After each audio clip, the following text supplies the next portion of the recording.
إبراهيم في العالمين إنك حميد مجيد.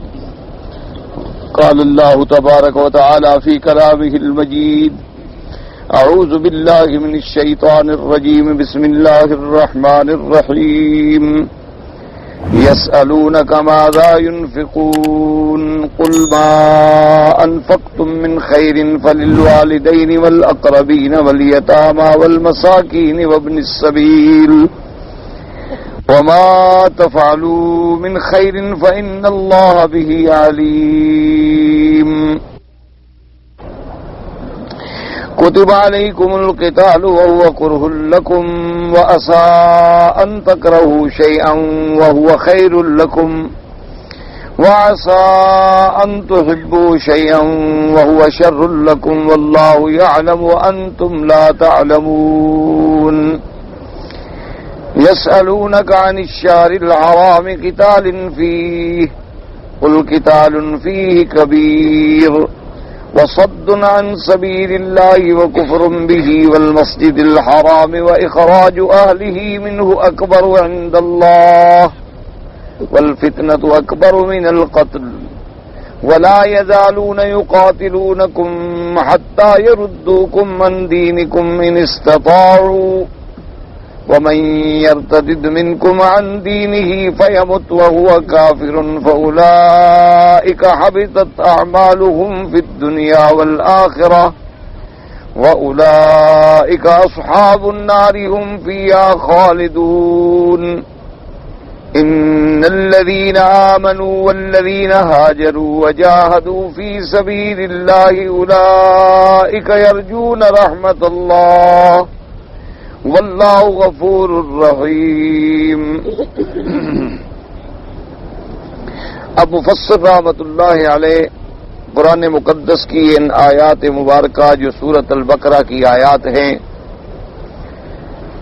ان آیات مبارک میں انفاق فی سبیل اللہ اور الجہاد فی سبیل اللہ کے بارے میں ارشاد ہے. جیسا کہ الحمدللہ ہم نے سابقہ آیات میں پڑھا ہے کہ یہ سب جو ہیں ابواب البر میں داخل ہیں. جتنے آپ پچھلے آیات مبارک پڑھ چکے الحمدللہ.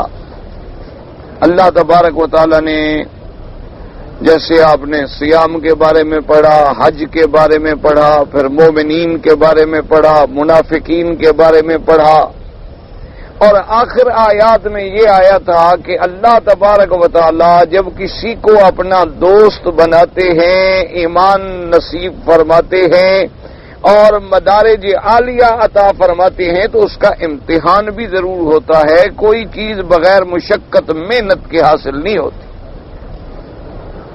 اور اسی میں ذکر دیا گیا تھا کہ بھی سابقہ جتنے لوگ گزرے ہیں انبیاء علیہم الصلاۃ والتسلیم، اللہ کے عباد صالحین، ان پر بھی بڑے بڑے امتحان آئے. تو انسان کو یہ لازم ہے کہ وہ ہر امتحان میں پورا اترے، اللہ تبارک و تعالیٰ کی رضا پہ راضی رہے، اللہ تبارک و تعالیٰ کی تقدیر اور قضا پہ اپنا ایمان رکھے کہ جو فیصلہ میرے مالک نے میرے حق میں کیا ہے اسی میں بہتری. ان تمام آیات کے بعد اب یہ بھی اسی ابواب البر کا گویا کہ ایک حصہ ہے. اس میں صحابہ کرام رضوان اللہ علیہم اجمعین کی طرف سے سوال ہے اور جس کا جواب میرے اللہ پاک نے قرآن مقدس میں عطا فرمایا. ویسے بعض روایات مبارک سے ہمیں یہ پتہ ملتا ہے جیسے کہ حضرت ابن عباس رضی اللہ تعالیٰ عنہ فرماتے ہیں، وہ فرماتے ہیں کہ واللہ ما رأیت مثل صحابہ محمد صلی اللہ علیہ وسلم. وہ کہتے ہیں خدا کی قسم ہے محمد مدنی کے صحابہ جیسی جماعت میں نے نہیں دیکھی. رضوان اللہ تعالی علیہم اجمعین کہ انہوں نے باوجود اتنے کہ حضور صلی اللہ علیہ وسلم کا قرب حاصل تھا، محبت حاصل تھی، پیار حاصل تھا، لیکن انہوں نے زیادہ سے زیادہ صرف تقریباً کچھ 13 سوال ہیں جو انہوں نے کیے ہیں حضور صلی اللہ علیہ وسلم. بلکہ بعض علماء کرام نے تو تفصیل یہ بیان فرمائی ہے کہ جو سوالات آئے ہیں جیسے کہ اس سورۃ البقرہ میں سوالات ہیں، اسی طرح سورۃ الاعراف میں ہیں، سورۃ بنی اسرائیل میں ہیں، سورۃ الکہف میں ہیں. تو یہ مجموعی طریقے پر جو سوالات ہیں وہ فرماتے ہیں کہ 6 یا 7 تو ایسے سوال ہیں جو صحابہ نے کیے، اور بعض سوالات ایسے بھی ہیں جو یہود نے کیے، صحابہ نے نہیں کیے، لیکن حضور صلی اللہ علیہ وسلم سے یہودیوں نے سوال کیا، جیسے اصحاب کہف کے بارے میں، ذوالقرنین کے بارے میں. یہ سوالات جو تھے یہ یہود کی طرف سے کیے گئے. تو ایک مسئلہ ہمیں یہ بھی معلوم ہوا کہ آدمی کو بلا وجہ سوال نہیں کرنے چاہیے. ہمیشہ سوال وہ کیا جائے جس کی ضرورت ہے، یا جو انسان کو مسئلہ درپیش آ گیا ہے اس کے بارے میں سوال کرے. اور کثرت سوال جو ہے وہ اللہ کو محبوب نہیں ہے، کیونکہ بعض اوقات یہ بھی ہوتا ہے کہ انسان ایک ایسا سوال کر بیٹھتا ہے، جیسے کہ حجۃ الوداع کے موقع پر آقا انعامدار صلی اللہ علیہ وسلم جب تشریف لے آئے تو ایک صحابی نے کھڑے ہو کے سوال کیا، کل عام یا رسول اللہ صلی اللہ علیہ وسلم، کہ یہ حج مبارک کا جو فریضہ ہے ہر بندے پر ہر سال حج فرض ہے؟ حضور صلی اللہ علیہ وسلم سکتا، چپ ہو گئے. اس نے پھر یہی سوال کیا کہ یا رسول اللہ صلی اللہ علیہ وسلم، حج جو ہے ہر سال فرض ہے؟ حضور صلی اللہ علیہ وسلم چپ ہو گئے. اس نے تیسرے دفعہ بھی یہی سوال دہرایا تو پھر حضور صلی اللہ علیہ وسلم نے ارشاد فرمایا کہ نہیں، حج تو زندگی میں ایک دفعہ فرض ہے. اور آپ نے فرمایا اللہ کے بندے، تم جو مجھ سے بار بار پوچھ رہے ہو، اگر میرے منہ سے نکل جاتا کہ بھئی ہر سال فرض ہے، پتہ نہیں اللہ ہر سال فرض کر دیتے. اور پھر میری امت جو ابھی زندگی میں ایک دفعہ حج فرض ہے، اور وہ بھی صاحب استطاعت دولت والے لوگوں پر ہے، غریبوں پر بھی نہیں ہے، لیکن اس میں بھی آپ دیکھیں کہ کتنے لوگ ہیں جو حج کرتے ہیں. یعنی اگر آپ پوری دنیا کے مسلمانوں کی تعداد نکالیں کہ اس وقت عالم میں پوری دنیا میں کتنا مسلمان آبادی ہے، اور اس میں حج پہ کتنے لوگ آتے ہیں باہر سے، 7-8 لاکھ آدمی سالانہ، تو یعنی آپ اندازہ نہیں کر سکتے، 1% بھی نہیں بنتا. اس لیے حضور نے فرمایا کہ ایسا سوال تم نے کیوں کیا؟ ایسا سوال نہ کیا کرو. جیسے کہ تراویح کی رات میں میرے آقا نے 3 راتیں 2 راتیں تراویح پڑھائی، اور اس کے بعد آپ تشریف نہ لے آئے، صحابہ انتظار میں بیٹھے ہیں کہ ابھی حضور آئیں گے، ہم نماز پڑھیں گے، رمضان المبارک کا مہینہ ہو، مسجد نبوی ہو، مدینہ منورہ کا شہر ہو، اور امام محمد الرسول اللہ ہوں صلی اللہ علیہ وسلم اور مقتدی صحابہ ہوں، تو پھر کس کا جی چاہتا ہے نماز چھوڑنا؟ تو سب انتظار کر رہے ہیں، حضور اپنے حجرے مبارک میں ہیں. صحابہ نے آہستہ آہستہ کھنکھارنا شروع کیا، بھی شاید حضور کو نیند مبارک آ گئی. لیکن جب حضور صبح تشریف لائے، نہ آئے رات میں، آپ نے فرمایا مجھے پتہ تھا کہ تم جاگ رہے ہو، تم مسجد میں بیٹھے ہو، نماز کے انتظار میں ہو، میں تو جان کے باہر نہیں آیا کہ اللہ کو ہماری یہ ادا پسند آ جائے اور اللہ تراویح فرض کر دیں تو میری امت تو پہلے 5 نمازیں نہیں پڑھے گی، تو یہ تراویح والا فرض کون پورا کرے گا؟ تو میں نے کہا اس کو سنت ہی رہنے دو. اس لیے صحابہ نے بڑے محدود سوال کیے. اب جو آیت ہم نے تلاوت کی ہے اور جس کو سمجھنا ہے، اس میں جو سوال ہے، یسألونک ماذا ينفقون قل ما انفقتم من خیر فللوالدین والاقربین والیتامى والمساکین وابن السبیل.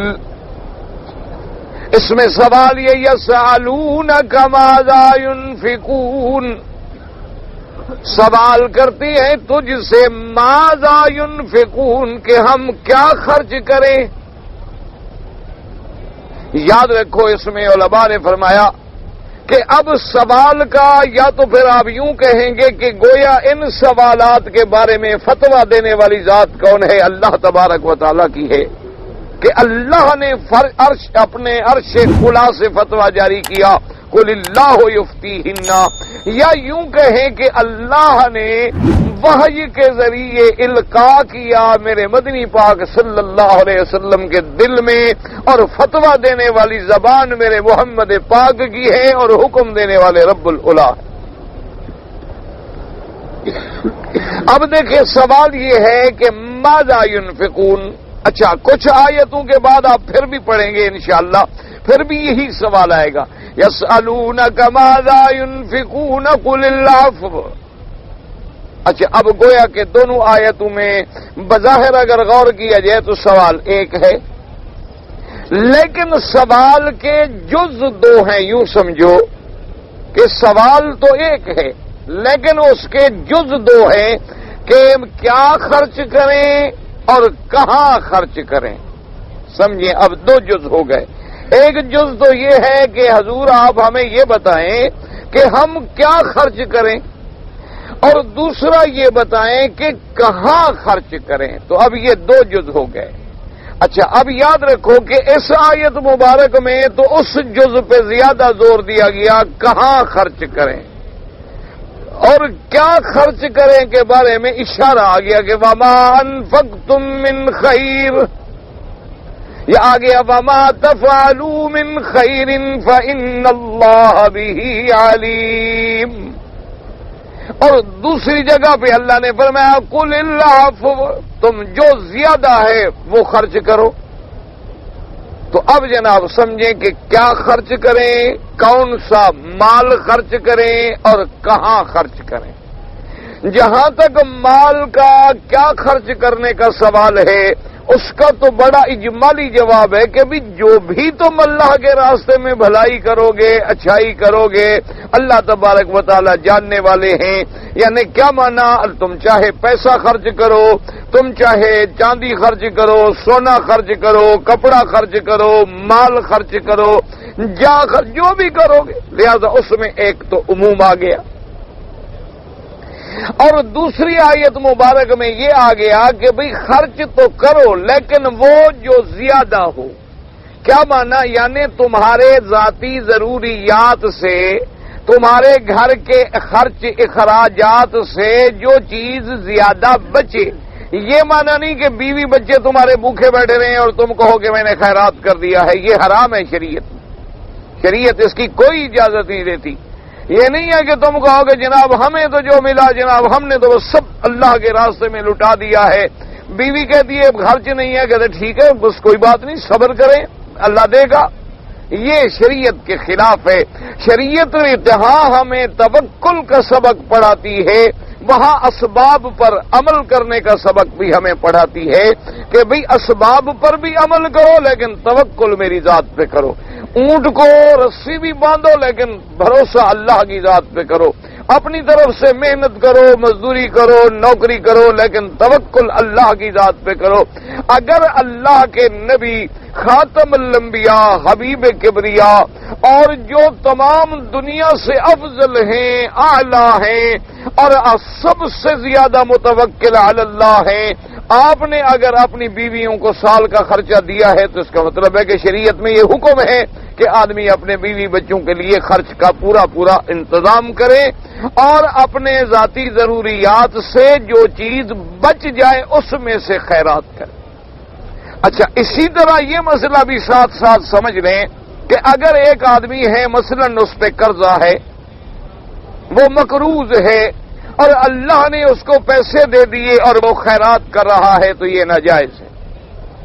اس پہ ذمہ ہے کہ سب سے پہلے وہ اپنا قرضہ ادا کرے، نہ کہ خیرات کرے۔ پہلے اپنا قرضہ ادا کرے کیونکہ قرضہ حقوق العباد ہے جو توبہ سے بھی معاف نہیں ہوتا جب تک کہ قرضے والا بندہ معاف نہ کرے۔ تو لہذا یہ بھی نیکی شمار نہیں ہوگی کہ قرضہ تیرے سر پہ موجود ہے اور تو خیرات کر رہا ہے، یہ ناجائز ہے۔ اگر تم نے 1 ریال خیرات کیا ہے تو اتنا بہتر ہے کہ تم 1 ریال قرض ادا کر دو۔ وہ اس کی ایک لطیفہ ہے، تو لطیفہ بہرحال ایک پیر صاحب تھے، بڑے بزرگ گزرے ہیں، بڑے مشہور بزرگ تھے، پیر تھے، فوت ہو گئے، اور علامہ اقبال آپ جانتے ہیں، اکثر لوگ نام سنتے ہیں علامہ صاحب کا، وہ بھی فوت ہو گئے۔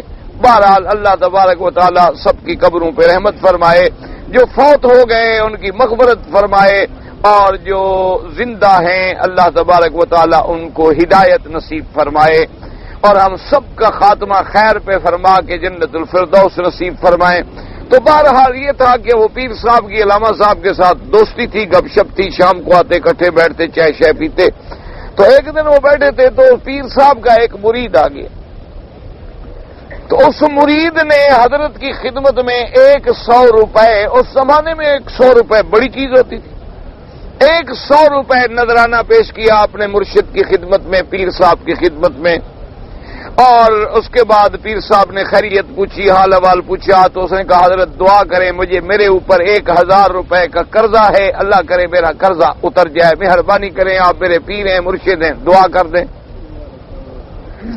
تو خیر پیر صاحب نے دعا کے لیے ہاتھ اٹھائے اور علامہ صاحب ہنس پڑے۔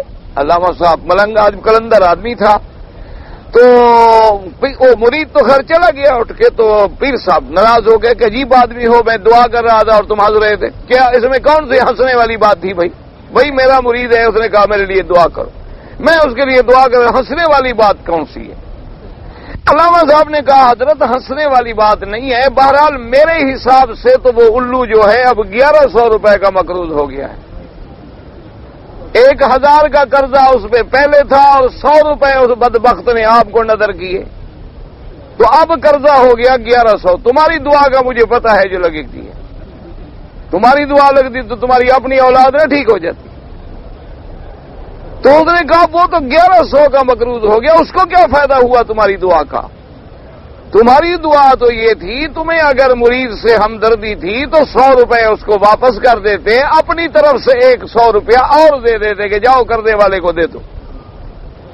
بھائی آپ اوپر تو نہ چڑھے نا اللہ کے بندے، اب آئے بعد میں ہیں اور چڑھتے سب کے اوپر ہیں، عجیب آدمی ہیں۔ سفید رستائی انزی شیبت المسلم، اللہ فرماتے ہیں کہ کسی کے سفید بال آئیں تو پھر میری رحمت کو حیا آتی ہے کہ ہاتھ پھیلائے تو میں کیسے خالی کروں۔ تو بہرحال تو اب یہ ہے، تو اسلام نے ہمیں یہ حکم دیا ہے، یاد رکھو کہ خرچ کرو لیکن جو تمہارے پاس زیادہ بچے، پہلے بیوی بچوں کا خرچہ، اپنا خرچہ، قرضے، ضروریات، ان سب کے علاوہ۔ اچھا اب بعض صحابہ کا تو یہ عالم تھا، جیسے سیدنا ابی ذر غفاری رضی اللہ تعالیٰ عنہ، اور بھی کچھ صحابہ ایسے ہیں، وہ فرماتے تھے کہ کل العفو کا معنی یہ ہے کہ جو تم سے زیادہ بچا ہے سب خیرات کر دو۔ وہ کہتے تھے کہ مثلا تمہارے پاس 2 جوڑے ہیں کپڑوں کے، تو 1 جوڑا پہنو، ایک خیرات کرو، یعنی زیادہ رکھنے کا تمہیں حکم نہیں ہے۔ اگر تم نے کھانا کھایا ہے اور 1 روٹی بچ گئی ہے کہ فوراً خیرات کرو، اس کو رکھنا نہیں ہے، چونکہ کل العفو جو ہے سب کچھ لٹا دینا ہے۔ لیکن یہ ان کا اپنا اجتہاد تھا، فتویٰ اس پہ نہیں ہے۔ جمہور صحابہ، جمہور تابعین، جمہور علماء کا فتویٰ یہ ہے کہ انسان اللہ کے حق، بندوں کے حق ادا کر کے اپنے پاس اگر جائیداد رکھے تو جائز ہے، کوئی منع نہیں ہے۔ اچھا اب جناب سمجھیں، اللہ نے ہمیں حکم دیا کہ خرچ کرو اور کہا کرو۔ یسألونک ماذا ينفقون قل ما انفقتم من خیر فللوالدین والاقربین والیتامی والمساکین وابن السبیل۔ اب دوسرا سوال تھا کہ مولا ہم کہاں خرچ کریں؟ اللہ نے فرمایا جو خرچ کرو سب سے زیادہ حق کس کا ہے؟ والدین، تمہارے والدین کا سب سے زیادہ حق ہے، یعنی والد والدہ۔ اور علماء فرماتے ہیں اسی ضمن میں یعنی ان علا، یعنی کیا مانا، اگر دادا دادی نانا نانی وہ بھی سب اسی والدین کے ضمن میں آ جاتے ہیں، لیکن سب سے زیادہ حق جو ہے والدین کا ہے۔ والدین کے بعد فرمایا والاقربین، اور پھر تمہارا والدین کے بعد جو حق ہے وہ رشتہ داروں کا ہے۔ اقربا اور رشتہ دار جتنا زیادہ قریبی اتنا زیادہ حق۔ رشتہ بعض رشتے دور کے ہوتے ہیں نا، بعض رشتے قریب کے ہوتے ہیں، تو اب جتنے رشتہ دار زیادہ قریب ہیں وہ زیادہ حقدار ہیں۔ اور اس کے بعد اللہ پاک فرماتے ہیں والیتاما، اور بن ماں باپ کے بچے یتیم وہ تمہارے خیرات کے حقدار ہیں، اور فرمایا والمساکین، اور محتاج، لیکن ایسے محتاج جو کسی سے سوال نہیں کرتے، ہاتھ نہیں پھیلاتے، اپنے اللہ تبارک و تعالیٰ کے آگے اپنی حالت کو رکھتے ہیں، وابن السبیل، اور مسافر یعنی سفر میں آنے والے۔ اب دیکھیں چاہے سفر میں کوئی امیر ہے لیکن پیسے گر گئے، کٹ گئے، جیب کٹ گئی، پیسہ گر گیا، نقصان ہو گیا، تو وہ بھی تمہارے خرچے کا حقدار ہے۔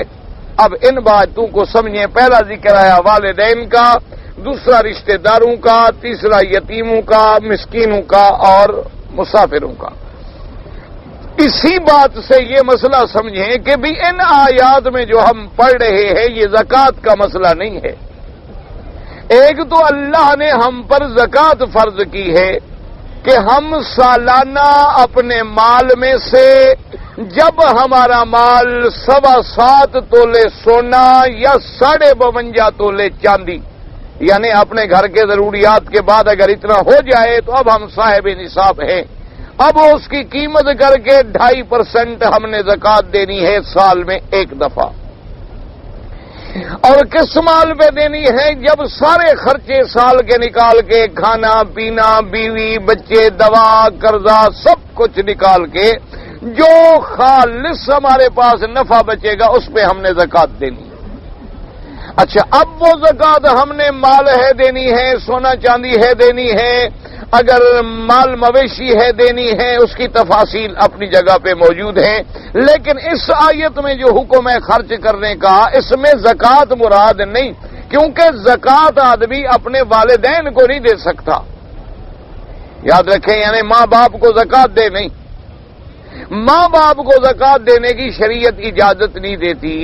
کیا وجہ ہے؟ اصل وجہ یہ ہے کہ بھئی زکوٰۃ گویا تیرے مال کی صفائی کا ایک ذریعہ ہے، اوساخ الناس ہے، تو اللہ فرماتے کہ اپنے والدین کو تم یہی میل کھلاؤ گے جو غریبوں کے دینے کے لیے ہوتی ہے، تم اپنے والدین کو دے رہے ہو۔ اور دوسری بات فقہا نے یہ لکھی ہے کہ انت و مالک لابیک، تم اور تمہارا مال جو ہے وہ تمہارے والد کا ہے، والدین کا ہے، وہ تو تیرا سارا مال لے سکتے ہیں، چہ جائے کہ تم زکوٰۃ دو ان کو، تو لہذا والدین کو تو تم زکوٰۃ نہیں دے سکتے ہو، لیکن والدین کے علاوہ جو رشتہ دار ہیں ان کو تم زکوٰۃ دے سکتے ہو۔ اسی طرح اب ائمہ کا اختلاف ہے کہ کیا خامند اپنی بیوی کو زکوٰۃ دے سکتا ہے یا بیوی اپنے خامند کو زکوٰۃ دے سکتی ہے، اس میں ائمہ کرام فقہاء کرام میں اختلاف ہے، لیکن اکثر اسی پہ ہے کہ بھئی اگر مثلا بیوی امیر ہے، شوہر غریب ہے، اتفاق ہوتا ہے نا کسی غریب کا کسی بڑے گھر میں رشتہ ہو گیا، وہ کہتے ہیں کہ بیوی اگر چاہے تو دے سکتی ہے، لیکن اگر بیوی غریب خاندان کی ہے اور شوہر بڑا آدمی ہے تو وہ نہیں دے سکتا، اس لیے کہ بیوی کا خرچہ تو شوہر کے ذمے ہے، یعنی بیوی کا نفقہ، نان نفقہ، سکنا، گھر، رہائش، رہنا سہنا، کھانا کھلانا، وہ تو شوہر کی شرعاً ذمہ داری میں شامل ہے، لیکن بیوی کے ذمے تو شوہر کا خرچہ نہیں ہے کہ بیوی شوہر کے خرچے کی ذمہ دار ہو، اس لیے اگر بیوی امیر ہے وہ کہتے ہیں وہ تو دے سکتی ہے، لیکن خامند اپنی بیوی کو نہیں دے سکتا، تو والدین کو بھی آدمی زکوٰۃ نہیں دے سکتا۔ والدین کے علاوہ جتنی رشتے ہیں، بہن ہے، بھائی ہے، جتنے بھی رشتے ہیں، سب میں زکوٰۃ دینی جو ہے وہ جائز ہے۔ اس لیے علماء نے فرمایا کہ یہاں جو ہم آیات مبارک میں پڑھ رہے ہیں یہ حکم ہے صدقات نافلہ کا، یعنی زکوٰۃ کے علاوہ۔ اگر زکوٰۃ کا حکم ہوتا تو پھر اللہ والدین کے لیے اجازت نہ دیتے، یہاں تو پہلا حکم ہی اللہ نے والدین کے لیے دیا ہے کہ اپنے والدین کو خرچہ دو، تو اس لیے یاد رکھیں کہ یہ صدقات نافلہ۔ اور دوسری بات ایک دماغ میں یہ بھی رکھ لیں کہ جو خرچ ہم اللہ کے راستے میں کرتے ہیں، اللہ تبارک و تعالیٰ کے راستے میں والدین پہ کرتے ہیں، رشتہ داروں پہ، غریبوں پہ، مسکینوں پہ اور یتیموں پہ، یعنی کسی قسم کا اللہ کی نیت، اللہ کی رضا کے لیے جو خرچ کرتے ہیں، ایک اپنا عقیدہ بنا لیں، ایمان بنا لیں کہ اللہ کا قرآن میں وعدہ ہے وما انفقتم من شیء فهو یخلفہ، کہ جو تم خرچ کرو گے اس کا بدل میں دوں گا۔ اس کا ذمہ دار کون ہے؟ اللہ تبارک و تعالی۔ اور جب اللہ تبارک و تعالی بدلہ دیں گے تو یہ بھی یاد رکھو کہ اگر تم بادشاہ کے پاس مثلا کوئی ہدیہ لے کے جاؤ تو تم ہدیہ اپنی طاقت کے مطابق لے جاؤ گے، بادشاہ بدلہ اپنی شان کے مطابق دے گا۔ وہ یہ نہیں دیکھے گا کہ بھئی یہ تو ایک گلاس لے کے آیا ہے میرے پاس 10-20 روپے کا، چلو بھی اس کو 50 روپے دے دو، کہ نہیں بھائی نہیں، اس لیے تو لے آیا ہے کہ ہم اس کو کچھ دیں، تو لہذا وہ اپنی شان کے مطابق جو ہے بدلہ دیں گے۔ تو اب جب اللہ نے وعدہ فرما دیا ہے کہ جو تم خرچ کرو گے فَهُوَ يُخْلِفُ، اللہ تمہیں اس کا فوراً بدل دیں گے، تو وہ بدل بھی اپنی شان کے مطابق دیں گے۔ اور اسی طرح دوسری حدیث مبارک بھی اپنے دماغ میں رکھ لیں کہ میرے آقا کا فرمان ہے، آپ نے فرمایا مَا نَقَصَ مَالٌ مِّن صَدَقَةٍ قَطْ او کما قال رسول اللہ صلی اللہ علیہ وسلم، حضور نے فرمایا یاد رکھو جو اللہ کے راستے میں خیرات کرتے ہو، خیرات کرنے سے مال کبھی نقص نہیں پڑتا، مال کبھی کم نہیں ہوتا۔ یعنی بظاہر تمہیں پتہ لگتا ہے کہ میں نے 1000 روپے میں سے 200 روپے خیرات کر دیے، لیکن اللہ ایسی برکت دیتے ہیں کہ خیرات والے کا مال کبھی ختم نہیں ہوتا۔ تو یہ فرمان کس کا ہے؟ حضرت محمد الرسول اللہ صلی اللہ علیہ وعلا آلہ وسلم تسلیما کثیرا کثیرا۔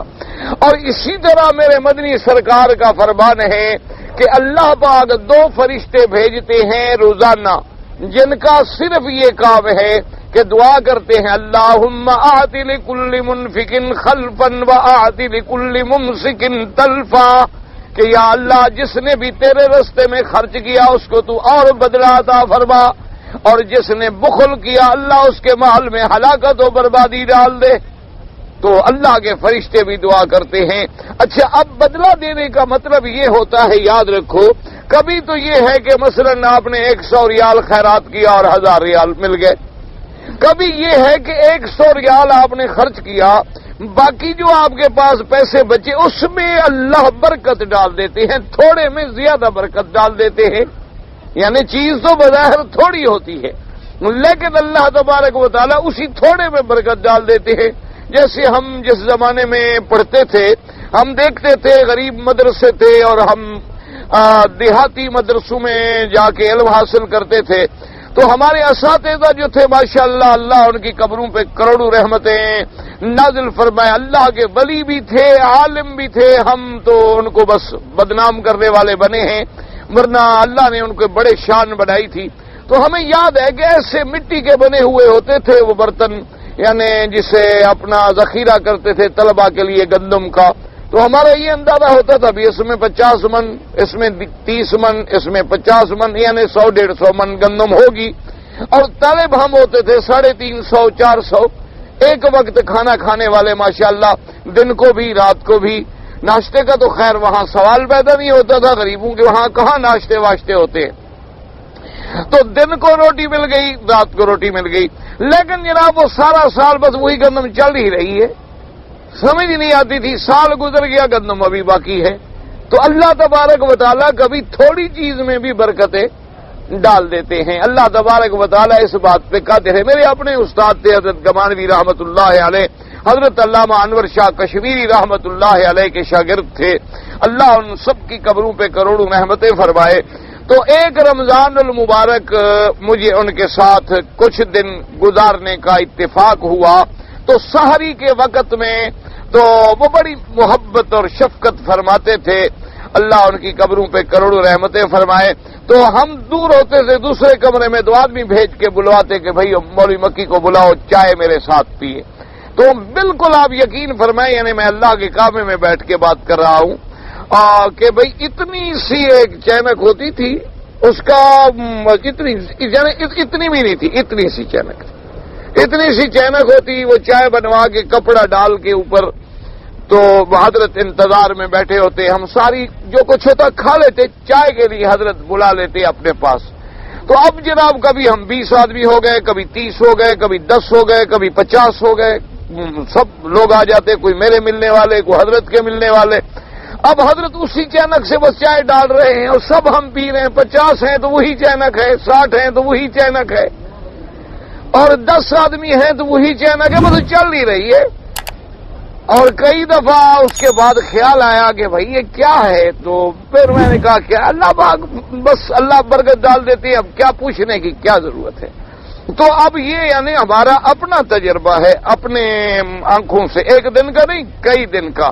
اور پابندی کے ساتھ حضرت کا حکم ہوتا تھا کہ چائے میرے ساتھ آپ پیئے، اور ہمیں بھی انتظار ہوتی تھی کہ اللہ والے کے ہاتھ سے حلال کا مال ہو، رزق حلال ہو. اور محدث، مفسر، مجاہد اور اتنے بڑے موحد تھے کہ جنہوں نے بادشاہ وقت جو ہے اس کا پیر بریلوی تھا، اور بادشاہ وقت کے مرشد کے خلاف کفر کا فتویٰ دے دیا کہ اس نے توحید کے خلاف لکھا ہے، لہذا توحید کے خلاف لکھنے والا مسلمان نہیں ہو سکتا. اتنے بڑے مجاہد آدمی تھے، یہ نہیں پرواہ کی کہ اس کا مرید بادشاہ ہے مجھے نکال دے گا، جو ہو جائے اللہ کی توحید کے لیے ڈرنے کا کیا مطلب، جو ہوگا دیکھا جائے گا. تو اس لیے میں عرض کر رہا تھا کہ ایک برکت یہ ہوتی ہے کہ کبھی اللہ تھوڑی چیز میں برکت ڈال دیتے ہیں. اچھا، ایک علماء نے لکھا ہے برکت یہ ہوتی ہے کہ ہمارے پاس 1000 ریال تھا، ہم نے 100 ریال خیرات کر دی، باقی بچے 900 ریال. اب نہ تو ہمیں پیسے ملے نہ پڑتا تو ہمارا سارا مال لگ جاتا. کسی بیماری پریشانی اللہ اس بیماری کو ٹال دیتے ہیں تو یہ بھی بدلہ ہوتا ہے، وہ ہمیں کبھی نظر نہیں آتا، ہمیں سمجھ نہیں آتا، لیکن مولا ہمیں بدلہ دے چکے ہوتے ہیں. لیکن ہم ان باتوں کو سمجھتے نہیں ہیں، نوٹ نہیں کرتے ہیں اور دماغ میں نہیں رکھتے ہیں. تو اس لیے یاد رکھیں کہ جو بھی ہم خرچ کرتے ہیں اس کا اللہ ہمیں بدل عطا فرماتے ہیں، دنیا میں بھی اور آخرت میں بھی. اسی طرح میرے پاک نبی کا فرمان یاد رکھ لیں، حضور نے فرمایا کہ جو تم نے کھا لیا فنا ہو گیا، جو تم نے پہن لیا وہ سیدھا ہو گیا. حضور نے فرمایا جو تم نے اللہ کے راستے میں خرچ کیا وہ تمہارا بینک میں محفوظ ہو گیا، وہ تمہارا ہمیشہ کے لیے محفوظ ہو گیا. اور بینک بھی ایسا کہ جس میں 7% نہیں، جس میں 700 گنا برکت ہے، جس میں اللہ کے حرم میں خرچ کرو تو 1,00,000 درجہ مل جائے. اور آپ خوش نصیب ہیں کہ اب رمضان المبارک کا مہینہ آنے والا ہے، تو اس لیے آپ اس آنے والے مہینے کے استقبال کے لیے ابھی سے ذہنی طور پر اپنے آپ کو تیار کریں، اپنے بچوں کو، اپنے خاندان کو، اپنے اہل والوں کو، کہ مسلمانوں کے لیے تو یہ سب سے بڑی رحمت کا مہینہ ہے. اس لیے میں تو وہاں مختلف ملکوں میں بھی جب باہر جاتا ہوں دین کے کام کے لیے تو میں ان کو کہتا ہوں، میں نے کہا اصل میں بات یہ ہے کہ اللہ نے عرب والوں کو بڑا عقل دیا ہے، سمجھ دی ہے. سارا سال تو پتہ نہیں یہ کہاں کہاں پھرتے ہیں، جہاں جہاں جاؤ جناب عربی موجود ہے، جدھر بھی جاؤ. کسی ملک میں جائیں پھر رہے ہیں، سیر کر رہے ہیں، پتہ نہیں کیا کیا کرتے ہیں. اللہ ہدایت دے، اللہ انہیں بھی ہدایت دے اور اللہ ہمیں بھی ہدایت دے. لیکن رمضان کا مہینہ آئے گا سب پہنچ جائیں گے مکہ میں، مدینے میں، رات کو تراویح میں کھڑے ہیں، تہجد میں کھڑے ہیں، حرم بھرے ہوئے ہیں، حرم بھرا ہوا ہے. 20 رکعتیں تراویح پڑھنے کے بعد پھر جناب 10 رکعت تہجد کے لیے کھڑے ہیں. صبح کی نماز میں ہر نماز جماعت سے، اور قرآن کی منزل ہو رہی ہے، خیرات ہو رہی ہے، زکوٰۃ دے رہے ہیں بوسنیا والوں کو، کشمیر والوں کو، افغان والوں کو، شیشان والوں کو، یتیموں کو، مسکینوں کو. اور یعنی ان کو پتہ لگ گیا ہے کہ رمضان کا مہینہ ہی بس اللہ سے لینے کا مہینہ ہے. اس میں اگلے سال کا بجٹ اپنا پورا کرا کے عید کے دن چھٹی کر کے گھر چلے جاتے ہیں. تو ہم جو اس لیے یہ جو مہینہ ہے یہ تو لینے کا مہینہ ہے، رحمت کا مہینہ ہے، مغفرت کا مہینہ ہے، اتقان النار کا مہینہ ہے، اور خرچ کا مہینہ ہے کہ ایک تو ایک کا 1,00,000 ملے، اور پھر جہاں نفل کا ثواب فرضوں کے برابر ہو جائے، اور جہاں پھر ایک کا 70 گنا مزید اضافہ ہو جائے. تو اس مہینے کے استقبال کے لیے بھی اپنے آپ کو ذہنی طور پہ آپ تیار کر لیں. اور زکوٰۃ کے لیے، خرچ کے لیے، نفقات کے لیے اگر آپ کے والدین دوسرے ملکوں میں ہیں، اپنے والدین کو ابھی سے اتنا بھیجیں کہ وہ رمضان المبارک خوشی کے ساتھ گزاریں، آرام کے ساتھ روزے رکھیں، ان کا افطار، ان کی سحری، ان کی عید کا لباس. والدین کا سب سے اللہ کے بعد، اللہ کے نبی کے بعد اگر کوئی حق ہے تو پھر والدین کا حق ہے. اس لیے قرآن مقدس نے لکھا قرآن پاک میں بار بار آپ دیکھیں گے وَوَصَّيْنَا الْإِنسَانَ بِوَالِدَيْهِ إِحْسَانًا۔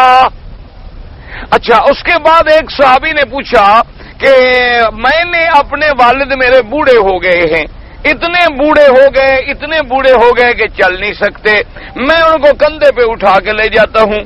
اب اتنی عمر زیادہ ہو گئی ہے کہ وہ بیچارے اگر حمام میں بھی جائیں تو استنجا کرنا، وضو کرنا ان کے لیے مشکل ہے، وہ بھی میں ان کو کرا دیتا ہوں، اور کبھی کبھی وہ اپنا بستر پہ پیشاب کر دیتے ہیں، بڑھاپا ہے، بستر بھی میں دھو دیتا ہوں، تو کیا اب میں والدین کا حق ادا کر لوں گا کہ انہوں نے بھی تو بچپن میں میرے ساتھ یہی کیا تھا؟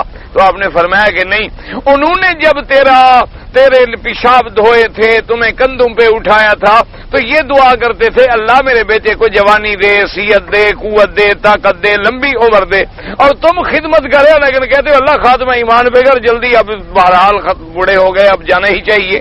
تو ان کی خدمت میں اور تیری خدمت میں آسمان و زمین کا فرق ہے، وہ تیرے لیے اور مانگتے تھے اور تو ان کے لیے کیا مانگتا ہے، لہذا تو کیسے ان کے حقوق ادا کر سکتا ہے؟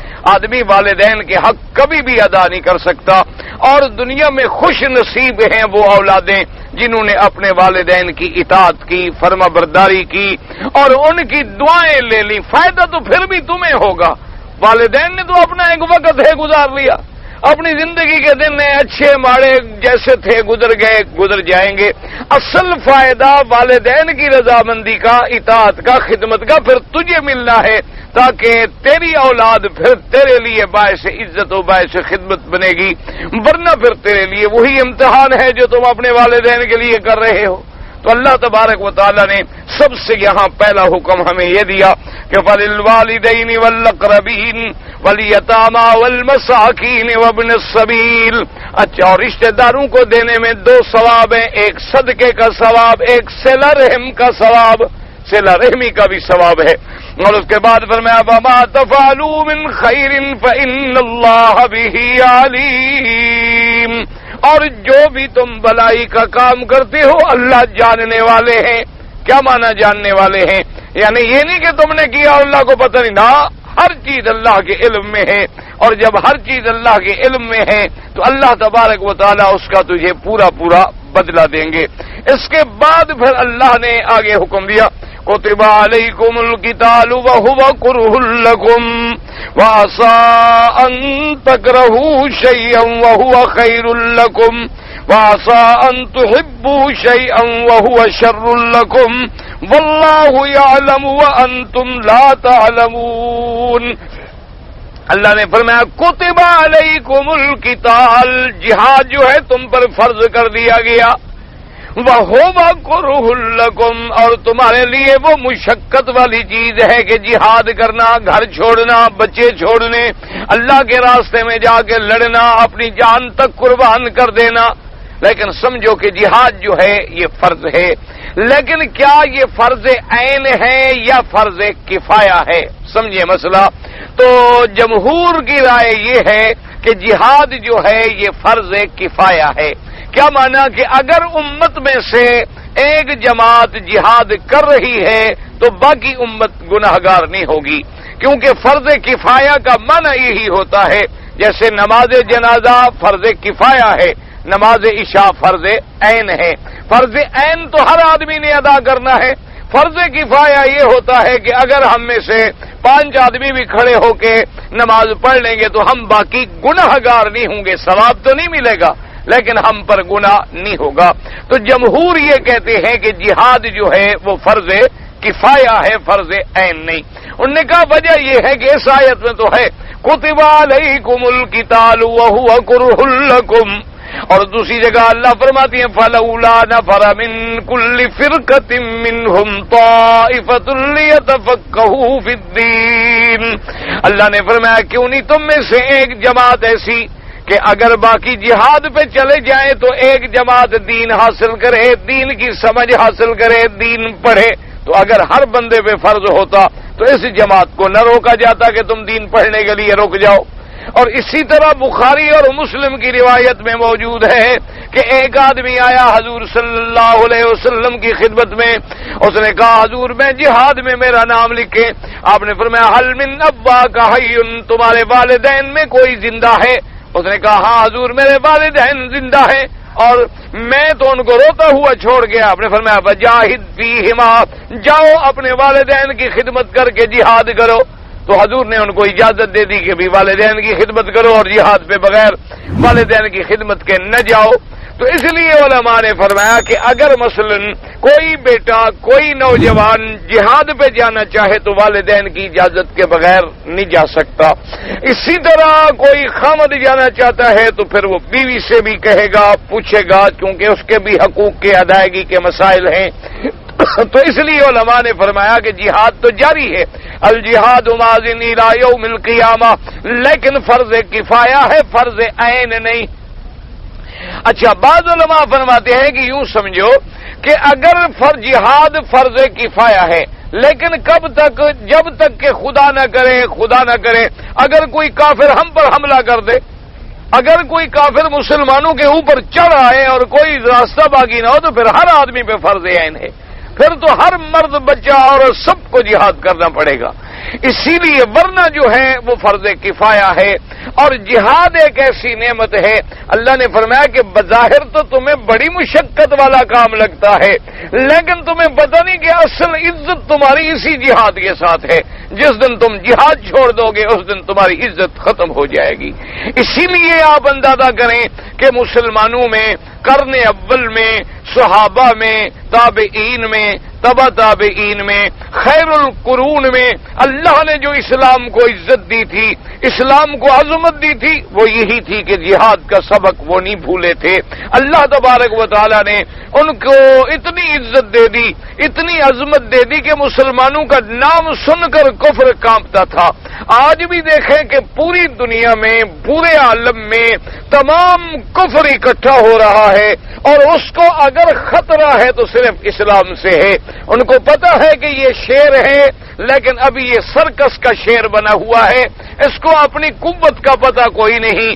لیکن جس دن یہ مسلمان جاگ جاتا ہے اور اس کو پتہ چل جاتا ہے کہ اچھا میں تو خالد کی اولاد ہوں، میں تو ابی بکر و عمر عثمان علی کی اولاد ہوں، میں تو اپنے اسلاف کے کارنامے زندہ کرنے والا ہوں، تو پھر دنیا کی کوئی طاقت اس کے سامنے ٹھہرتی نہیں ہے۔ اس لیے وہ خائف ہیں، وہ سازشیں کرتے ہیں، وہ ہمیں نقصان پہنچاتے ہیں۔ حالانکہ دیکھو ہم تو آپس میں لڑ رہے ہیں، ہم تو بھٹکے ہوئے ہیں۔ ہماری تو مسجد میں ایک مولوی اور ایک مؤذن کی بھی آپس میں صلح نہیں ہے۔ یعنی اگر آپ ایک مسجد میں چلے جائیں، آپ مولوی سے پوچھیں کہ جناب یہ مؤذن کیسے ہے، وہ کہے گا جناب یہ تو بڑا خراب آدمی ہے۔ اچھا مؤذن سے پوچھیں کہ بھائی تمہارے مولوی صاحب کا کیا، وہ کہے گا جناب کیا پوچھتے ہوتے ہو، تو بس نماز تو کسی کی نہیں ہوتی، ویسے باقی مولوی صاحب ٹھیک ہے۔ تو ایک مؤذن اور مولوی کی آپس میں نہیں بنتی، دو مدرسے ہیں ان کی آپس میں نہیں بنتی، دو مسجدیں ہیں ان کی آپس میں نہیں بنتی، 6 لاؤڈ سپیکر لگائے ہوئے ہیں ایک دوسرے کو گالیاں دینے کے لیے، لیکن اس کے باوجود کفر کانپ رہا ہے، کفر ڈر رہا ہے۔ کوئی کیا وجہ کیا ہے؟ جب وہ ہمارے ماضی پہ نظر ڈالتا ہے، جب وہ ہماری تاریخ پہ نظر ڈالتا ہے کہ یہ تو وہ لوگ ہیں کہ انہوں نے تو دجلہ کے دریاؤں پہ گھوڑے دوڑا ڈالے، یہ تو وہ لوگ ہیں کہ یہ تو ہواؤں کے گزر گئے، طوفانوں میں گزر گئے، آگ میں گزر گئے، انہوں نے تو کسی چیز کو دیکھا ہی نہیں ہے۔ یہ تو وہ لوگ ہیں کہ جب ان کو 4 لڑکیاں پکاریں تو یہ عرب سے اٹھ کر سندھ تک کفر کو تہس نہس کر کے پھینک دیتے ہیں، لیکن ابھی یہ سوئے ہوئے ہیں، پتہ نہیں جاگ جائیں، پتہ نہیں بیدار ہو جائیں۔ اور مسلمان خدا کی قدرت ہے، یہ بھی ہماری تاریخ ہے کہ جب ہم پہ کوڑے پڑتے ہیں اور جب ہم بالکل غفلت میں، آپ نے دیکھا ہے نا جی کہ آپ کا بیٹا سو رہا ہو تو آپ کہتے ہیں بیٹا اٹھو نماز کا وقت ہو گیا، 1 منٹ کے بعد پھر آپ دیکھیں بھائی اٹھو، میں نے کہا نماز کا وقت ہو گیا، کمال کر رہے ابھی سو رہے ہو، وہ یوں کر کے سو گیا، تو تم جا کے اٹھو بھائی کیا کر رہے ہو، اچھا یا پانی کا مار دے، اٹھو بھائی، اگر پھر بھی نہ اٹھے تو کپڑا کھینچ کے یا کبھی اس کو بھی کھینچ کے نیچے گرا دیتے ہو۔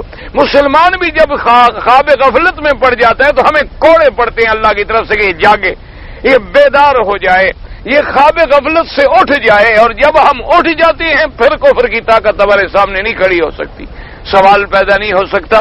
آپ نے دیکھا نہیں ہے کہ چند داڑھی والوں نے کیا کر دکھایا کہ سرخ ریچھ کو مار مار کے بھگا دیا کہ نہیں؟ اب دیکھ لو شیشان میں کیا ہو رہا ہے، جتنی اندر جاتے ہیں قبرستان بن جاتا ہے ان کا. اور اللہ تبارک و تعالیٰ کی حالانکہ لڑنے والوں کے پلے میں کچھ بھی نہیں، لیکن نعرہ تکبیر ہے، اللہ کا نام ہے، دل میں یقین ہے کہ ہم مسلمان ہیں، وہی ایک عظمت ہے جو ان کو ڈراتی ہے. تو اس لیے اللہ نے فرمایا ڈرا نہ کرو، یہ قتال، یہ جہاد ہم نے تیری عظمت کے لیے لکھے ہیں. کتب علیکم القتال وہو کرہ لکم، یہ تمہارے لیے مشقت ہے. فرمایا عسیٰ ان تکرہوا شیئا وہو خیر لکم، اللہ نے فرمایا بعض اوقات ایک چیز کو بظاہر تم اپنے لیے برا سمجھتے ہو لیکن اس میں تمہارے لیے بھلائی ہوتی ہے.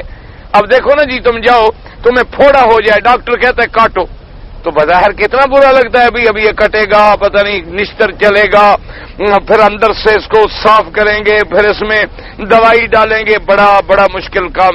لیکن جب وہ کاٹ دیتا ہے، پٹی باندھ دیتا ہے، درد ٹھیک ہو گیا، 2 دن کے بعد کہتے ہیں یار بڑا اچھا ہوا میں نے آپریشن کرا لیا، اگر میں نہ کراتا پتہ نہیں کیا ہو جاتا، گینگرین بن جاتا، اس میں کینسر ہو جاتا، پتہ نہیں کیا. اللہ نے فرمایا یہ جو جہاد ہے اس کو ڈرا نہ کرو کہ میرے بھائی مر جائیں گے، ہم مر جائیں گے، جوان مر جائیں گے. فرمایا نہ اسی میں تو تیری عظمت ہم نے چھپائی ہوئی ہے کہ یہ ایسا لفظ ہے جہاد کا کہ سن کے رات کو کافروں کی نیند اڑ جاتی ہے، ان کو چین نہیں آتا، وہ کہتے ہیں پتہ نہیں یہ جہاد ہے کیا بھلا. اس کی وجہ یہ ہے کہ مسلمان کا تو عقیدہ یہ ہے نا کہ بھائی اگر میں مر گیا شہید ہو جاؤں گا، واپس آیا تو غازی کہلاؤں گا. ایسے آدمی کو کون شکست دے؟ ایسے آدمی کو شکست کون دے سکتا ہے جو موت کو اپنے لیے اعزاز سمجھتا ہو، موت کو اپنے لیے حیات سمجھتا ہو، موت کو اپنے لیے زندگی سمجھتا ہو، اس کو کون شکست دے؟ اس لیے فرمایا کتب علیکم القتال وہو کرہ لکم وعسیٰ ان تکرہوا شیئا وہو خیر لکم، فرمایا وعسیٰ ان تحبوا شیئا وہو شر لکم. اور بعض اوقات ایسا بھی ہوتا ہے کہ تم کسی چیز کو بڑا محبوب رکھتے ہو حالانکہ وہ تمہارے لیے بری ہوتی ہے. تم گھر بیٹھنے کو محبوب سمجھتے ہو، دولت پیسہ دنیا محبوب سمجھتے ہو، لیکن حالانکہ اسی دولت کی کثرت نے تو تمہیں ذلیل کر دیا ہے، اسی مال کی کثرت نے تو تمہیں کمزور بنا دیا ہے، اسی محلوں میں ایئر کنڈیشنوں میں رہ کے تو تم اپنی قوت کو ختم کر بیٹھے ہو. پر میں بعض اوقات ایک چیز پسندیدہ ہوتی ہے لیکن تمہارے لیے بری ہے. واللہ یعلم وانتم لا تعلمون، اللہ جاننے والے ہیں تم نہیں جانتے ہو، اللہ علم والے ہیں تم نہیں جانتے ہو. تو جب اللہ نے جہاد کا حکم دیا ہے تو تمہاری بہتری، تمہاری بھلائی، تمہاری خیر اسی کے اندر مضمر ہے. اللہ پاک ہمیں بھی خیر پہ چلنے کی توفیق عطا فرمائیں اور شر سے بچائیں. کہتا ہے جی ایک عورت کا نکاح ایک مرد کے ساتھ ہوا، 20 سال سے وہ مرد لاپتہ ہے. اس کے بعد اس عورت کا نکاح کسی دوسرے آدمی سے ہو گیا، پھر وہ پہلا آدمی جو ہے وہ بھی نکل آیا، تو اب کیا ہوگا؟ تو مسئلہ شریعت کا یہ ہے کہ اگر عورت کا خامد گم ہو جائے اور 3 سال کی مدت گزر جائے اور اس کے بعد 3 سال میں کوئی پتہ نہ چلے کہ وہ مر گیا ہے، زندہ ہے نہیں ہے، تو وہ عورت وقت کے قاضی کو درخواست دے گی اگر اسلام کی حکومت ہو. اگر اسلام کی حکومت نہ ہو تو اپنے محلے کے 2-4 علماء، 2-4 بزرگ آدمی، دین والے آدمی، ان کی کمیٹی بنا کے ان کے سامنے عورت اپنا قصہ رکھے گی کہ میرا شوہر 3 سال سے لاپتہ ہے، مہربانی فرمائیں میرے بارے میں جو شریعت فیصلہ کرے وہ اس کے بارے میں اخبار میں دیں گے، اشتہار دیں گے، ڈھونڈیں گے، تلاش کریں گے، تحقیق کریں گے. اگر عورت کی بات سچی ہوگی اس کو دوسرے نکاح کی اجازت دے دیں گے. اب چاہے وہ پہلا شوہر واپس بھی آ جائے، بس وہ نکاح اس کا ختم ہو گیا. تو اگر عورت نے اسی طرح کیا پھر تو ٹھیک ہے، لیکن اگر عورت نے ایسا نہیں کیا ہے شریعت کے مطابق اور پھر اس کا پہلا نکاح باقی رہتا ہے، کیونکہ آخر فیصلہ تو پھر ہر آدمی کہہ دے گا. جیسے مثلا آپ آئے ہوئے ہیں نوکری کرنے کے لیے، عام طور پہ 2 سال کا کنٹریکٹ ہوتا ہے، اچھا رینیو ہو جائے تو 4 سال کا ہو گیا، تو پھر تو ہر کسی کی بیوی پیچھے دوسری نکاح کر لے گی. وہ کہے گی میرا خاوند تو 4 سال ہو گیا غائب ہے، مجھے تو نہیں ملا ہے. تو اس لیے یہ معاملے ایسے نہیں ہوتے کہ جب تک کہ آپ محکمے میں جا کر قاضی سے فیصلہ نہ لیں اس کے بغیر آپ نہیں کر سکتے ہیں۔ اپنی سوتیلی ماں کی بہن سے شادی ہو سکتی ہے، وہ تمہاری کیا لگتی ہے؟ کچھ بھی نہیں لگتی۔ تمہاری سوتیلی ماں جو ہے اس کی بہن تمہاری کیا لگتی ہے؟ کچھ بھی نہیں لگتی ہے۔ یہ تو بھائی مجھ سے پڑھا نہیں جاتا کیا لکھا ہوا ہے۔ جدے سے عمرہ کرنے کے لیے آتے ہیں، اپنے ساتھ کپڑے اس لیے لے آتے ہیں کیونکہ کپڑوں کے رکھنے کا کوئی خاص بندوبست نہیں ہو سکتا ہے، حل کو یہاں پر کروا لیتے ہیں لیکن کپڑے جدے میں جا کر تبدیل۔ اچھا، کہتے ہیں جی کہ ہم جدے سے آتے ہیں عمرہ کرنے کے لیے تو ہم احرام باندھ کے آ جاتے ہیں، اپنے باقی کپڑے ساتھ نہیں لے آتے کیونکہ بھی ہم یہاں مکہ شریف میں کپڑے کہاں رکھیں؟ عمرے سے فارغ ہو گئے، حلق وغیرہ کرا لیا، جب شام کو جدہ لوٹے تو غسل کر کے وہاں کپڑے پہن لیے، ٹھیک، کوئی حرج نہیں، کوئی بات نہیں۔ تم 2 چادروں میں چاہے 10 دن پھرتے رہو، اسلام کو کیا تکلیف ہے؟ کوئی ایسا مسئلہ نہیں ہے، تمہاری مرضی ہے، تم وہاں جدے میں بھی جا کے نہ پہنو کپڑے ہی نہیں، 2 چادروں میں پھرتے رہو، تب بھی کوئی مسئلہ نہیں۔ یہ تو کوئی ایسی بات۔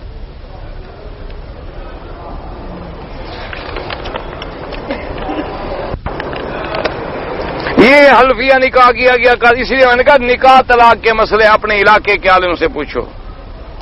اصل الذین اتخذوا من دون اللہ اولیاء، اچھا تو کیا ہے؟ غیر اللہ کو اولیاء رکھنے والے، مکڑے کا گھر کا مثال دیا کہ اللہ نے یہ فرمایا سمجھو کہ جو اللہ کے سوا ولی جو ہے، مولا جو ہے، والی جو ہے، حافظ جو ہے، ناصر جو ہے، وہ کون ہے؟ اللہ ہے۔ ایک اولیاء کا معنی ہوتا ہے دوست، ایک ولی کا معنی ہوتا ہے ناصر و مددگار۔ اللہ ولی الذین آمنوا یخرجہم من الظلمات الی النور۔ ایک ہے مومنون بعضهم اولیاء، بعض مومن ایک دوسرے کے دوست ہیں۔ تو ایک لفظ بمانے دوست بھی آتا ہے، مہربان بھی آتا ہے، حافظ و ناصر بھی آتا ہے، بمانے والی بھی آتا ہے۔ تو اللہ نے فرمایا کہ جن لوگوں نے مجھے چھوڑ کر غیر اللہ کو اپنا متولی اور ناصر سمجھ لیا ہے، ان کی مثال تو ایسے ہے کہ جیسے مکڑی کے جالے کو کوئی گھر سمجھ بیٹھے۔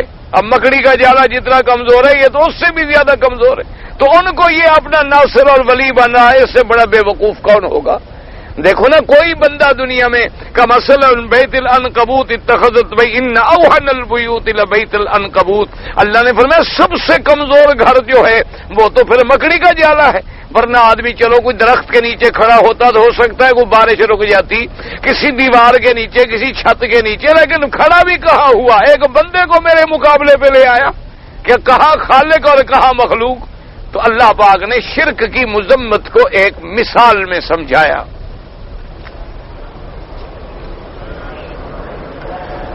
میں جی شرکا میں کام کرتا ہوں، داڑھی رکھنے کا ارادہ کیا ہے، تو لیکن شرکا والے کہتے ہیں کہ آپ کچن میں کام کرتے ہیں، آپ داڑھی نہ رکھیں۔ کیوں؟ کچن میں جو کام کرے داڑھی کو کیا خطرہ ہے؟ داڑھی کے جل جانے کا خطرہ ہے، تمہارے جلنے کا خطرہ نہیں ہے۔ بہرحال یہ ایسی کوئی شرکت اگر یہ مکہ جدہ میں ہے، آپ امر بالمعروف کو درخواست لکھ کے دے دیں گے یہ مجھے داڑھی رکھنے سے روکتے ہیں، دیکھیں پھر کیا کرتے ہیں شرکت کے ساتھ۔ اگر تمہاری نیت خراب ہو تو علیحدہ بات ہے، دیکھو نا جی، اگر تمہاری اپنی نیت خراب ہے وہ تو ہے، یہاں تو اسلام کی حکومت ہے، کوئی آدمی اسلام کے خلاف حکم نہیں دے سکتا، غلطی کرنا علیحدہ بات ہے۔ ایک ہے گناہ ہونا کہ ایک آدمی داڑھی نہیں رکھتا، گناہگار ہے، لیکن ایک آدمی دوسرے کو حکم دے کہ تم داڑھی مت رکھو، 2 گواہ لے آؤ، دیکھو نتیجہ کیا نکلتا ہے، ہمیشہ کے لیے شرکت کا جنازہ پڑھ دیں وہ۔ تجربہ تو کرو نا، یہاں تمہارے ملک کی حکومت نہیں، یہاں تو قرآن و سنت کی حکومت ہے۔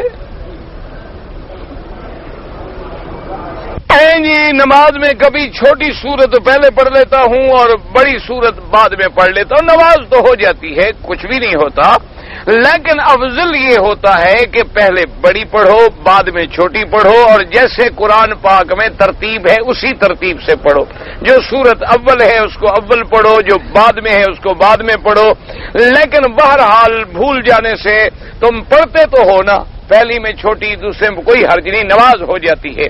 لیکن خدا کی قدرت ہے کہ تم کبھی ایسے تو نہیں بھولے ہو سودا خریدنے میں کہ چھوٹی چیز بڑی چیز کے بجائے چھوٹی لے کے گھر آ جاؤ، کبھی بھولے ہو؟ نہ ایمان سے کہو، کبھی مولی لینے گئے ہو چھوٹی لے ہو، چن کے بڑی ڈھونڈو گے، آم لینا ہو تو بڑے سے بڑا ڈھونڈ، یہ بھول ہی تمہیں قرآن کی صورت جاتی ہے چھوٹی بڑی، کیونکہ ادھر توجہ نہیں نا، یہ ایک ایسا کام ہے جو ہم بغیر توجہ کے کرتے ہیں۔ کہتا ہے جی کہ میں کبھی اپنے دوست کے گھر میں ٹیلی فون کرتا ہوں، اتفاقاً میرے دوست نہیں ہوتے، ان کی بیگم صاحبہ ٹیلی فون اٹھا لیتی ہیں، تو کیا میں غیر محرم سے بات کر سکتا ہوں؟ اتنی ضرورت کی کہ بھی فلاں ہے نہیں ہے، بس یہ نہیں کہ پھر تم اپنے قصے کہانیاں شروع کر دو کہ چلو وہ نہیں ہے تو میں تو ہوں۔ یہ اللہ تو پھر نیتوں کو جانتے ہیں نا، اسی لیے حکم دیا ہے قرآن نے کہ غیر محرم اگر کوئی بات کرے تو عورت کو چاہیے کہ نرم بات نہ کرے، سختی کے ساتھ کڑک کے بات کرے کہ نہیں ہے گھر میں، بعد میں فون کر لینا۔ اس فرمایا فیطمع الذی فی قلبہ مرض، اللہ نے فرمایا اگر عورت نرم بات کرے، اگلے کے دل میں کھوٹ ہو تو پھر وہ راستہ بنانے کی کوشش کرتا۔ یہ تو سارے مسئلے قرآن نے ہمیں سمجھا دیے ہیں، لیکن ہم قرآن پڑھیں تو آج کل تو بڑا آسان حل ہے، آج کل تو ایسے ٹیلی فون موجود ہیں کہ آنسرنگ ٹیپ لگی ہوتی ہے، آپ بھر دیں کہ میں جا رہا ہوں فلاں ٹائم آؤں گا، آپ کا پیغام نوٹ ہوگا، آپ دے دیں گے، عورت کو بات کرنے کی ضرورت ہی نہیں، کیوں غیر محرم سے بات کرے؟ یہ بات ہی سے تو کام بگڑتا ہے۔ حضرت علی کی جائے پیدائش کہاں ہے؟ کیوں آپ نے کیا کرنا ہے؟ نہیں پہلے مجھے یہ آپ بتا دینا، میں آپ کو ڈھونڈ دیتا ہوں۔ حضرت علی کی جائے پیدائش کا اگر پتہ چل جائے تو آپ کیا کریں گے؟ وہ جگہ اکھاڑنے کا ارادہ ہے؟ ساتھ لے جائیں گے؟ نہ آخر مجھے بتائیں کوئی وجہ؟ ایسے لوگوں نے بنا دیا کہ کعبے کے اندر پیدا ہوئے، کعبے کے اندر پیدا ہوئے۔ اللہ کے بندے، تمہاری بیوی جب بچہ پیدا ہونے کا وقت آئے تو مسجد میں چلی جاتی ہے، تو حضرت علی کی والدہ کو تم نے اتنا کم عقل سمجھا تھا کہ جب بچہ پیدا ہونے کا وقت آیا تو کعبے میں گھس گئی۔ کوئی عقل کرو، کعبے سے مراد ہے حرم، سارا مکہ کعبہ ہے۔ حضرت علی چونکہ حرم میں پیدا ہوئے، مکے میں پیدا ہوئے، آپ کا گھر حرم میں تھا۔ جیسے آپ سے کوئی پوچھے بھی کہاں جا رہے ہو؟ او جی ہم تو مکہ شریف جا رہے ہیں۔ کوئی پوچھے آپ کہاں جا رہے ہیں؟ جی ہم عمرے پہ جا رہے ہیں۔ کوئی پوچھے آپ کہاں جا رہے ہیں؟ او جی کعبہ شریف جا رہے ہیں۔ کوئی پوچھے کہاں جا رہے ہیں؟ نہیں جی مدینہ شریف جا رہے ہیں۔ اس کا مطلب کیا ہوتا؟ یہ تو کتابوں میں آ گیا کہ حضرت علی کعبہ میں پیدا ہوئے، یہ معنی تھوڑا ہوتا ہے کہ کعبے کے اندر پیدا ہوئے، معنی یہ ہے کہ کعبہ سارے حرم کا نام ہے۔ ہدیم بالغ الکعبہ، اللہ فرماتا ہے قربانی کا جانور کعبے میں ذبح کرو، تم مینا میں ذبح کرتے ہو۔ حضور اکرم بشر ہیں یا نور ہیں؟ آپ کو 1400 سال میں پتہ نہیں چلا؟ نہیں، آپ کس کا کلمہ پڑھے ہیں؟ نہ جب آپ کو یہ پتہ ہی نہیں کہ نبی پاک کا جنس اصل کیا ہے تو کلمہ کیا ہوا؟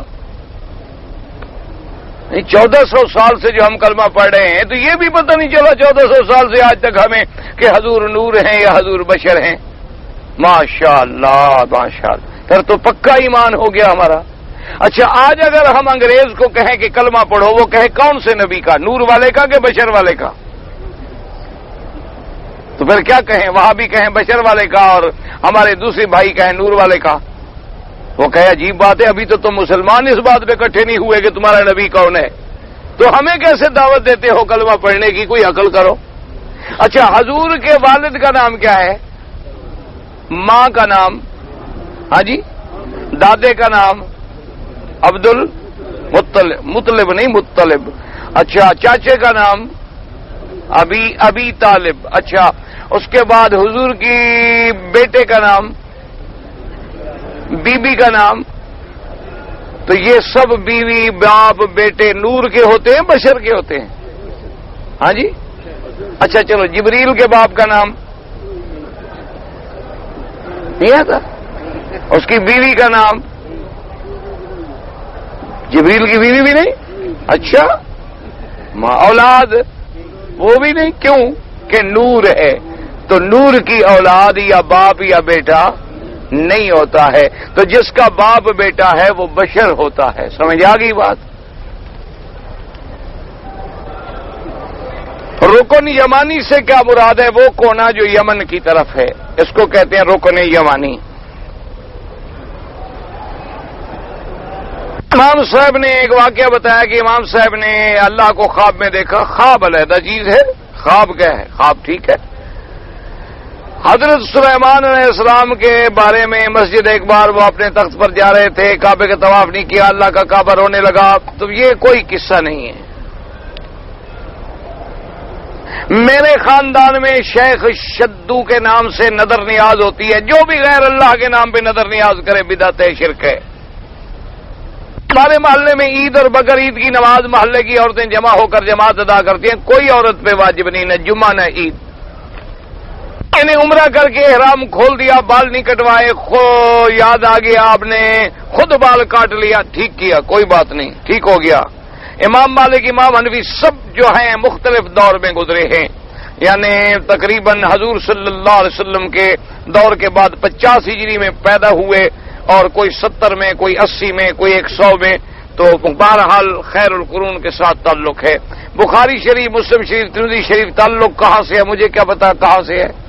پڑھ تو رہے ہو بخاری بخارا سے، ترمذی ترمذ سے، اصفہان سے، تو لکھا ہوا تو ہے نام کے ساتھ تعلق. اور کیسے تعلق بتاؤں؟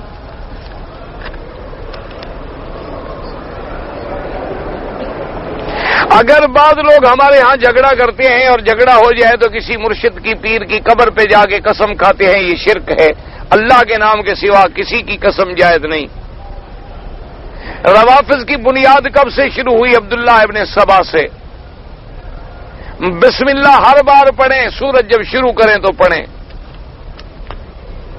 میں جمعہ کی نماز ہم پڑھنے آتے ہیں، بیچ میں نہیں آ پاتے، جمعہ کا روزہ رکھتا ہوں. صرف ایک جمعہ کا روزہ نہ رکھا کریں، ملا کے رکھا کریں.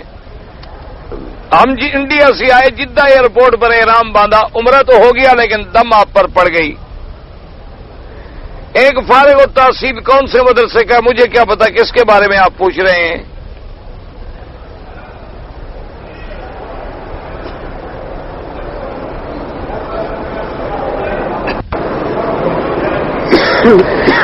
پتہ نہیں یہ کیا ہے. ایک بوڑھے نے خط لکھا، اس نے باپ کو لکھا، فلاں لکھا. بھائی جو بھی باپ والدین کی نافرمانی کرے بس دعا کرو اللہ کسی کو بھی والدین کا نافرمان نہ بنائے.